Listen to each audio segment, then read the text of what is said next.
စားတော့ဆိုင်တစ်ဆိုင်မှာကားဂိတ်တွေကားတွေရက်ကြတယ်ဒီဘက်ထမင်းဆိုင်ကလူတယောက်မှမရှိဘူးဒီဘက်ဆိုင်ကလူတွေတိုးနေတယ်ဥအောင်ကြည့်တယ်ဘာလို့ဒီနှစ်ဆိုင်တစ်ဆိုင်ကလူရှိတယ်တစ်ဆိုင်လူမရှိဘူးကြည့်တယ်ဒီဘက်ကထမင်းဆိုင်ကအပေါ်ကလိုင်းကားတွေရက်ဖို့အတွက်စင်အမြင့်ကြီးထိုးပြီးတော့ထရန်တွေတင်ပေးထားတယ်ရောက်တယ်ကားသမားတွေကရေဖြန်းဖို့အတွက်ရေပိုက်အစင်နဲ့လှုပ်ထားတယ်ပြီးရင်ကားသမားတွေစားဖို့အတွက်နေရာအသီးသန့်လှုပ်ပေးထားတယ်အစားတောက်ကကောင်းတယ်အဲ့တော့ဟိုဘက်ကဆိုင်ရဲ့မယောင်းရရင်တန်လန်းနေသူကဟင်းရလဲသူထမင်းရလဲသူစေတနာမျက်နာရှစ်ခေါက်ကျူတဖြည်းဖြည်းနဲ့ဟိုဘက်ဆိုင်ပိတ်လိုက်ရတယ်အဲ့တော့ဒုလူတွေပြောချင်တာက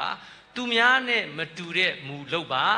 စပြန်ပြောပါမယ်ဆရာကြီးတော်ပြောသွားတာပါလေသားတို့ကပါလေကိုဘယ်လိုထားမယ်ကိုတန်မိုးထားရမယ်ခဏဥအောင်ရဲ့ပထမအရွယ်စနေပြီငယ်လေးတွေကသူများနဲ့မူမတူတဲ့အတွေးတွေကောင်းတဲ့အတွေးတွေငါဘာပေးဆက်ရမလဲဘာပေးရမလဲခဏဥအောင်တို့ဒီကိုလာတာရွှေတိုင်းကြော်ညာဖို့မဟုတ်ကိုကားနဲ့ကိုစရိတ်နဲ့ကိုဟိုတယ်နဲ့ကိုလာပြသည်ဒီလူငယ်တွေကိုပြောပေးခြင်းနဲ့ဟာတဲ့မဲ့လာတာပဲကိုပေးနေတဲ့လူပေးရင်တန်းလန်းနဲ့ရလာပါလိမ့်မယ်